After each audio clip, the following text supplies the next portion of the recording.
Hi, I'm Tulsi, and welcome to How to Increase Your Focus and Concentration and Change Your Life in Just 10 Minutes. So, for the past 2 years, the world has been suffering from physical and mental ill health. Many people, I know some people have been searching on Google and asking the question of what's the new normal? How do we cope with this post lockdown, post pandemic public place? What is the etiquette after lockdown? And how do we hold ourselves together? Now, I've looked at CEOs of Fortune 500 companies. I've studied leaders and worked with some of them in Formula One. And my work with athletes, even scientists, seeing the value of this one thing that can make a difference to your focus, attention, and memory. And that one thing is meditation. Science is catching up on what monks have been practicing for hundreds of years.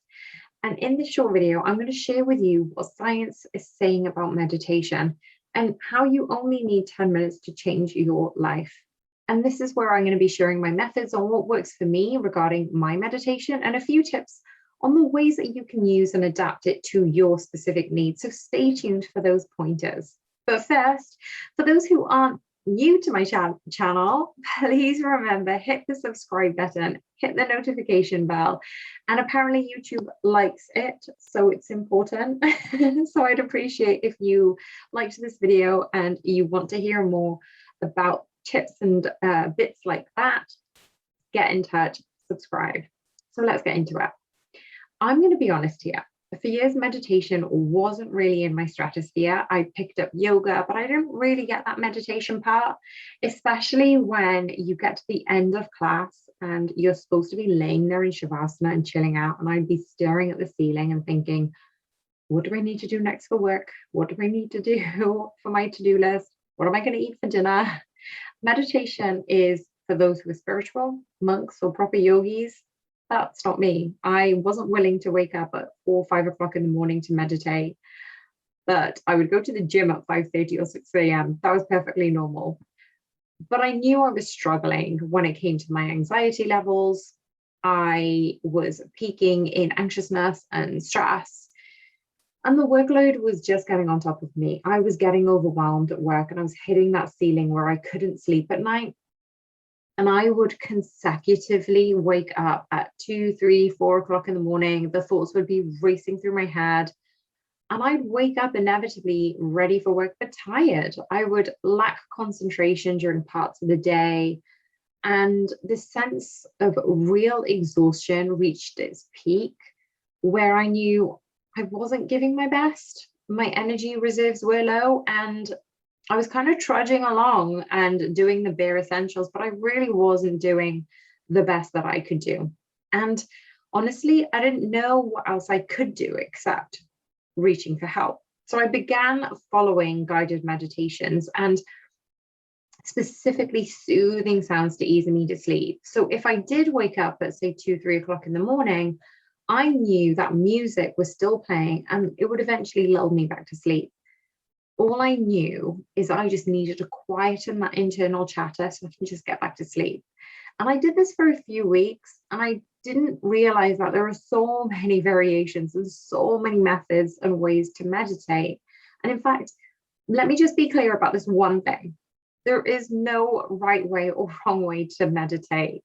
And I had that preconception of people say meditating is about stopping thoughts. I have no idea how to do that. I've been doing it consecutively for the last 3 years, and I genuinely don't know how to stop my thoughts. I believe that our brain is designed to problem solve, and we will always have thoughts in our head. So let's just expel that preconceived idea that meditation is sitting still and chanting Om. It's not. And before I share my personal tips, I still wanted to mention and share some research about the benefits of meditation first. Now, a study from students in New York found that if they meditated 10 to 15 minutes a day, it boosted their brain's ability to concentrate on tasks.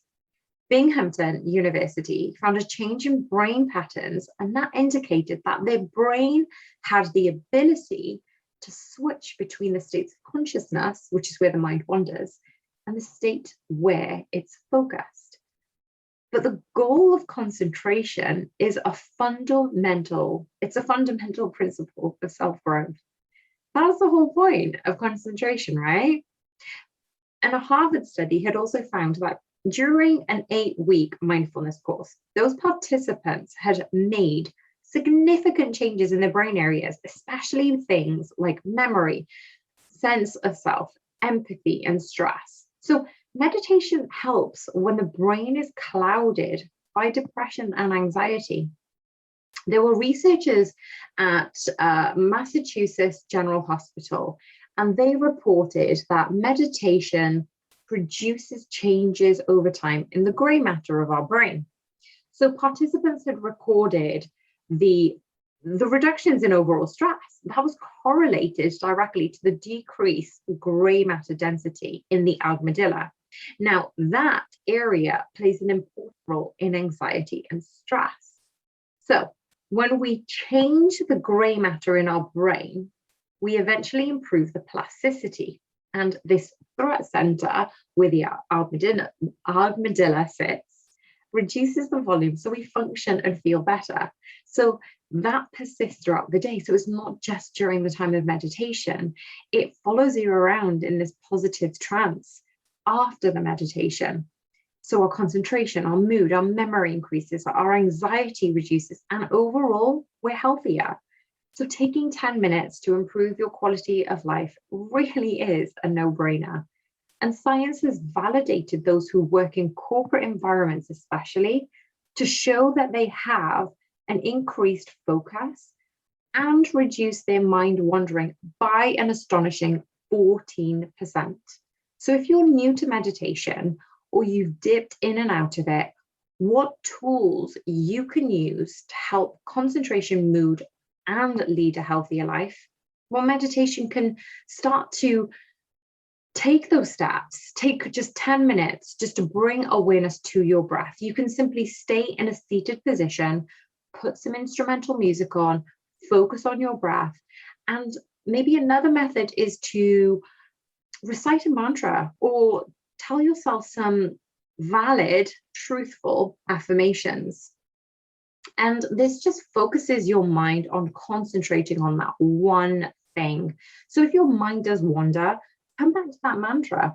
You can use Om, or you can use something like everything is working out for me. Maybe it's I am enough. Whatever you choose to focus on, make sure that you use that as the base, as your foundation, as your centering thought, and that can bring you back even if your mind does wander. So it's a case of not making the child sit still for an entire hour. It's like saying, okay, well, the child will wander off, just get them back in the seat and just get them to chant. And that's what we're doing with our brain, essentially. Now, another meditation practice, a guided meditation practice, is available in a brand new link, and they're all found in the description below. Specifically, my brand new videos, Back to Basics of Mindfulness Practices. And those are, if you're new to meditation or you've fallen out of the habit, the Back to Basic Mindfulness Practices is so easy. It's so simplistic. It's super short. And all you need to do is press play. And one final thing, if you fall asleep, don't worry about it.